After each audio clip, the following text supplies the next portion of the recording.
Thank you everyone for coming tonight. B'ezrat Hashem, we have this shiur every Tuesday night. We have a Seudah before downstairs, and then we have it here. Let me go quickly through the sponsors for the dinner. By the way, this shiur is completely free. We don't ask for anything. We don't ask for any, we want you guys to come. The donations that we get goes for the food only. So B'ezrat Hashem, we want everybody to come and enjoy. Don't worry about, donations and stuff. Anyways, with that being said, really quickly, the B'ezrat Hashem should give a Yeshua to Eliyahu ben Giti. Hashem should bless him. B'ezrat Hashem, Natanel ben Yaakov Esra should find a zivug, and refuah for Tamar bat Sarah, Ezrat Gail ben Deborah, Shlomo ben Gohar, and Shlita Sarah bat Tzara. Amen. B'ezrat Hashem, we're going to speak a little bit this week about Olam Haba. Harav spoke last week about how to get to Olam Haba with respecting the wife and wife respecting the husband. That's a whole series on its own. Now that we got here, Harav is saying, look, we live in this world that we live in is a temporary world, obviously. It's not a permanent thing. We're all guests here. We come, we stay, we leave. Everyone who comes in this world leaves. Nobody lives forever. So, they come, they need to go through for a few things, and then after they pass, there's still a few things, and then they go to Olam Haba. So what is Olam Haba? Harav is saying that the Chachamim say, the universe that we have here, the sun, the moon, so on and so forth, after 6,000 years, what's going to happen is the world will go underwater for 1,000 years. After 6,000, it completes its course. The world will go underwater for 1,000 years, and after 1,000 years is over, Hashem will bring it out and recreate the world like it was, but a much more, Ruhani means much more spiritually high world. When does it go underwater? After 6,000. After the 6,000 years completes, then it goes under for 1,000 years, and then it comes back and Hashem recreates it, but much on a higher level and much higher Kedusha level. So, one of the biggest Musar Ravs, Rav Eliezer Dressler said, he said in Michtav Eliyahu, I think Harav said, the book was, he said in Mishnah Avot over there that 1 hour of the ease of mind in that is in that world, the Olam Haba, is better than the entire Olam Hazeh, the world that we live in here. So what does that mean is better than the entire Olam Hazeh? What is it? What are we talking about? So Harav is saying, meaning, if there was a machine that was created that can take all the pleasures of every single person who ever lived, every smile, every laugh, every good feeling, every pleasure that you have in this world, you put it into a machine, and somehow you can transfer that machine into someone throughout a minute or through 30 seconds. All of that doesn't equal Olam Haba. So now, one moment of Olam Haba. That isn't equal to 1 minute of Olam Haba. So Harav is giving an example. So what we need to understand, it's hard to understand Olam Haba, but Harav is trying to break it down. So if Harav is saying that if we take a poor person, right, who's never ate really good food, he eats like bread and little crumbs, bread and onion, bread and tomato, he never really had like a good meal, never had any meats, never had any steak, and we take him and we pass him by the king's, we take him to the king's castle and we let him just look by the king's kitchen with the king's chef cooking the food. Just the aroma that he has gives him this really good pleasure. They're saying they're making chicken, this, kebab, whatever. Just the aroma, because he's never experienced like that before. All he had is bread and water. Just the aroma, that this mashal is kind of like, this is how Harav is explaining Gorat Ruach. Now, Gorat Ruach is basically what we're trying to explain. Now, what is Olam Haba? If we take that same guy, as a way of explaining it, we take him, we wash him up, we give him a shower, haircut, we put nice clothes on him, we take him, we sit him next to the king, and then we give him the king's food and the food that the king is eating. All of the pleasures, all of that, that's considered to be like Olam Haba. Mashal, so we understand what it means. But still, all of the pleasures that we take from the beginning of time until now, this is still not even considered Gorat Ruach. So if we take all the pleasures in the millions of billions of people, trillions of whoever, how many people lived, and we take it all, this doesn't even come to that guy who walks by the king's kitchen and just takes a smell of the chicken and the foods and the aromas that the king is making. And all of that is still 1 minute of Olam Haba. It's not even equal to the entire being from the beginning of Adam Rishon until now of the pleasures of this world. So, just to kind of help you understand what Olam Haba is. Harav is continuing and saying that we need to prove first off that there is a Olam Haba, right? We're saying Olam Haba is this, A, B, C, D, but we need to know that, how do we know that for sure there is? So I was saying, look, in this world, We came to do mitzvot, not to sin, all this. Why? What we came for what? To get to Olam Haba, right? So, when a person understands why he is working for, he's going to go do it much easier. You would go to school and you kill yourself at school, or learning a daf of Gemara. Why? Because at the end you're gaining, you're doing a Hashem mitzvah. You have a point, a purpose. You're going to school to become a doctor. When they make you work 100 hours a week, you know there's a purpose, so you do it. Even though it's hard, but you do it. So, Harav is giving an example. Let me just make sure I started from the right spot. Okay, I apologize. Let me go back a little bit more because Harav spoke a lot, and I'm going to make sure I'm going to get to that point right now. Harav went to the Rambam. He's saying that he's giving us an example for us to understand that we don't understand what Olam Haba is. There's a guy who's blind from birth, right? We take him to a super nice area, scenery, I don't know, a really nice view, and we try to explain to him what we see. Really nice trees, really nice, I don't know, grass, really nice waterfall, really beautiful sunset, the sun is coming, the sun is shining. Is this blind guy going to understand anything what we're saying? No, he doesn't know what colors are. He doesn't know what a nice scenery is. Maybe he can hear the waterfall, but he can't see it. He doesn't see the sky. He doesn't see the sun. He doesn't understand what we're talking about. Also, what if you have a person, the Rambam says, somebody who is deaf from birth, can't hear anything, and you play him a really nice song, and you start explaining to him, and how do you explain to him? I don't know, through sign language or something, and then we say, wow, how nice is this song? And you try explaining it to him through sign language. He's gonna chop what he's saying. He doesn't have the necessity tools to understand what we're even saying. He can't hear. So same thing with Harav is saying, that's what Rambam says, same thing with Olam Haba. We don't have the necessary tools to understand what we're even talking about. We can't even understand what we're saying. We don't even have the tools to say it. It's like going to that blind guy or going to that person who's deaf and saying, look how good this song is. The deaf guy's not going to understand anything what you're saying, even if you try to explain it to him. So Harav is saying we need to prove there is a Olam Haba, like I was saying a little bit earlier, and that, like I said, it makes it a lot easier to get to that to go through hardships of the Torah and mitzvot. Doing Torah and mitzvot becomes a lot easier once you understand the reward that's coming. So now, example, Harav gives us a mashal. When you go, let's say you go to someone at 2 in the morning, you wake them up and you say, hey, like 50 kilometers away, there's this box is in there, there's like $10 million worth of diamond, jewelry, whatever in there. Now, I'm willing to give it to you, but you're going to have to go, take this shovel, travel all that distance, and start digging it up. What was the guy going to say? The guy, Kalem Alak was that. He'll do backflips, he'll start digging, he'll bring a whole team, he'll hire a team, drive, dig. Do you think the guy's going to be complaining? The last thing the guy's going to do is complain. He's going to jump to go dig the treasure with a shovel or whatever.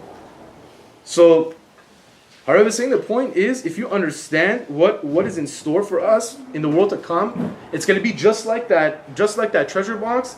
If we understood what treasure is waiting for us, we'll go with the shovel, we'll run and we'll start doing it. We'll gladly go. Harav is saying the tzaddikim that we see, that go through all these hardships, they understand. They understand what's in store. They understand the treasure box has $10 million waiting for them. That's why they run to do the hardships of the Torah and to go through the mitzvot. So now we need to prove that there's Olam Haba. We spoke a lot about reward. What if there is no reward? We need to prove there is. Harav gave us an example. He's like, look, let's take 1 million people at random. We choose 1 million people out of the world. Out of those 1 million people, how many are perfectly perfect? No cholesterol, no diabetes, no, I don't want to see even the word C word, no overweight, no ear problems, eye problems, leg problem, I don't know, whatever problem there is, there's so many things. Out of 1 million people, how many people do you think would be perfectly fine? Nothing is wrong with them, not one thing. Harav says you'd be lucky if there's 9,000 out of that 1 million, that nothing is wrong with them. So Harav is saying, if that's the case, well, we came here. We came here to suffer. We came here to have diseases and cholesterol, diabetes, overweight, cancer, sickness, eyesight problem, leg problem, nerve problem, stomach problems. We came here. So what? We came here for that. This is our olam haba. This is our reward to come here and suffer like this. Harav says, look, this is an example. This is funny. Harav said, if you take someone, it's like taking a guy, taking him to a restaurant, and say, listen, we'll take you to the best restaurant. We'll pay for all your food. We'll take you whatever you want to order under one condition. At the end of you eating, we're going to punch you in the face twice. And we're going to punch you so hard, or we're going to slap you so hard that you're going to see black, you might pass out, But we're gonna hit you as hard as we can. Is it worth to go eat at that restaurant? You say in a million years, I don't want to eat your kebab or your steak or whatever you want to give me. I don't want to get hit like that in the face twice. So Harav is saying that that's what it is. We didn't come here with all this hardship, with all this headache, with all this. We have to run for money, go from here, deal with this problem, deal with that lawsuit, deal with this, deal with that. We didn't. Well, this is impossible. That this is 100% enjoyment. This is 100% hardship. Corona came, all these sicknesses came. This is Olam Haba. This is our reward to come and suffer through these things. This proves that this world is not for enjoyment. So now when Moshe Rabbeinu came and on Mount Sinai, we were there. We all heard the first couple things, couple commandments, and we heard that there's going to be reward for keeping these mitzvot, A, B, C, D, and all the mitzvot that we were given there. So what? So the reward is here. So the reward is we keep the mitzvah. But then we suffer all the sicknesses and all the headaches and all the working and all the problems and all that stuff. So this is our reward, to come here, to do everything Moshe said, to kill ourselves, keeping kosher Shabbat, mitzvot, taharat of the family, covering the hair, all that stuff we did. The reward is we come here and we have to suffer through all these sicknesses and headaches and hardships? Obviously not. It's like that guy, you would rather not come in and not deal with this. It doesn't make sense. So Harav is saying, if once we understand the reward of Olam Haba, all the keeping Torah, mitzvot, all this becomes a breeze. It becomes like that guy who knows that there's a $10 million box of jewelry waiting for him. You're going to run with a shovel to go get it. Harav is saying, listen, just like over here in this world, we need clothes, this, that. In the world to come, in Olam Haba, we're also going to need to be clothed. But holy clothing. And what do you mean? What does that mean, holy clothing? Harav is saying over here, just like we're doing our mitzvot, we keep the Torah and the mitzvot, that is going to be our clothing in the Olam Haba. That's going to be our clothing. You can't take your Gucci suit or Ferragamo belt to Olam Haba and say, I have clothing, don't worry about it, I'm good. It doesn't work like that. The holy clothing has nothing to do with the materialistic stuff. So therefore, the more emunah you have in Olam Haba, the easier it becomes for you to do your mitzvot and not to even think about the hardships, and you just do it and do it and do it. And then when time comes, that's when the real reward comes, not this crazy world that we live in. So Harav is continuing and saying, Zina, there's a big mistake that people make. People have this wrong mentality that there's no, all this hardship that you're doing for mitzvot, there's no reward, there's no punishment, really look at you doing any sin you want to do. Harav says, there's a lot of people that come to Harav and they say there's all these problems, this, that, all this bad bachti. Harav asks them, says, listen, do you guys do you keep Shabbat? And the guy goes, yeah. Harav says, that's why you have all this headache on you. So Harav said, the guy turns around to Harav and says, I don't understand. You telling me because I don't keep Shabbat, my neighbor doesn't keep Shabbat, kosher, Yom Kippur, nothing. The guy has a multi-million-dollar house. His business is good. He has Shalom Bayit at home. He has no problems. He's not getting sued. He's not getting this. He's not getting no sickness. He's perfectly healthy. I don't understand. You're telling me all the sickness I'm having because I don't keep Shabbat? That guy doesn't keep anything. So what are you trying to tell me? Harav says, This is the answer to that question. The answer is there's a disease that Harav said about this before, that you lose your sense of feeling. There's no nerve. I think it's a nerve thing. You lose all your nerves. You lose a sense of your feeling in your nerves. So let's say, for example, you drink like a really hot tea. You won't know that it's hot because you don't feel it. You lost your sense of feeling. So you drink it. What happens? You don't feel anything. Or if you're walking and you step on barefoot and you step on something, you don't feel right away that there's something there. So whatever. Harav is saying, now what do you think? You think this guy is lucky or is a bad bach guy? Obviously he's a bad bach guy because whenever we feel a pain, we know right away to take our hand out. We drink the tea. If it burns our lip, we don't continue drinking it and burn our entire esophagus. We stop right there. If we're walking outside, we step on something, we see, there's glass there. We know because we felt that feeling to stop. We're not going to continue walking. So on and so forth. So Harav is saying also to continue this. Let's say chas v'shalom, some sickness comes where there's a tumor in someone's brain, for example, chas v'shalom. All of a sudden they start getting a weird feeling, they start getting some pain, they go to the doctor right away. What does the doctor say? The doctor says, they do some tests, we found the tumor, but you're very lucky, you came very early.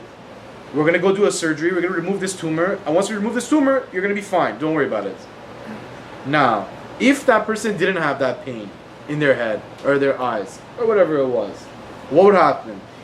The tumor would continue, progress, until the point where there's no turning back. You cannot take it out, and then chas v'shalom, the person leaves this world.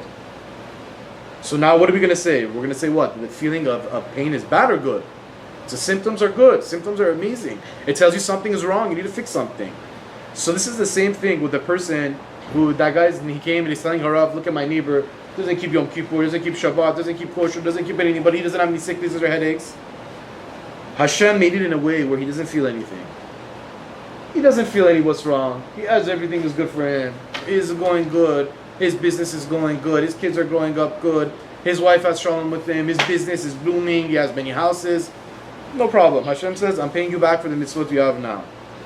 But he's going to keep on going until there's no turning back. And he falls into the thing.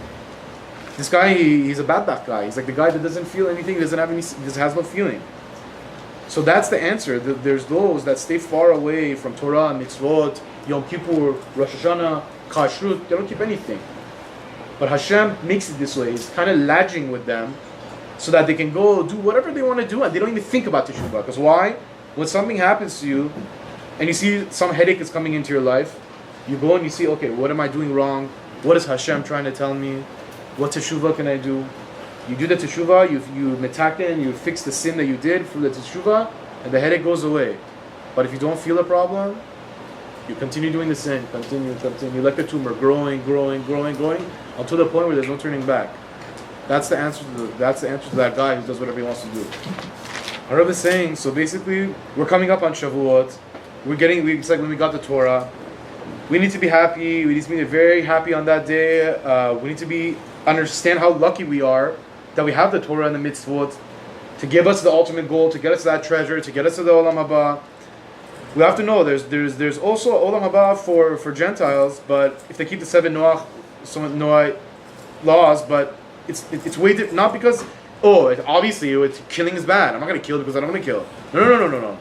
They need to have emunah in Hashem, in Moshe. That Moshe gave us these rules. We're keeping it because they said, not because, killing, obviously, the right thing to do is not to kill. No, that's not the case.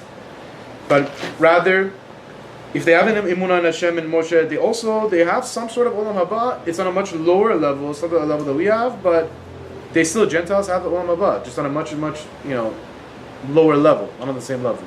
Amen.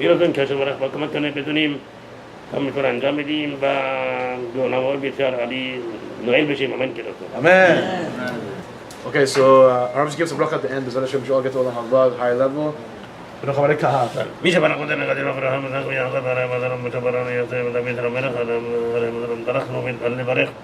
כל הקהל הקודשותיהם ונזוהים ונהם וכל עזרה למלכת העמים ולכל אחד ואחד שיזכה להגיע לעולם הבא מאוד נפלא ויזכה גם לראות ולמשתתנו בקרוב אמן כן רצון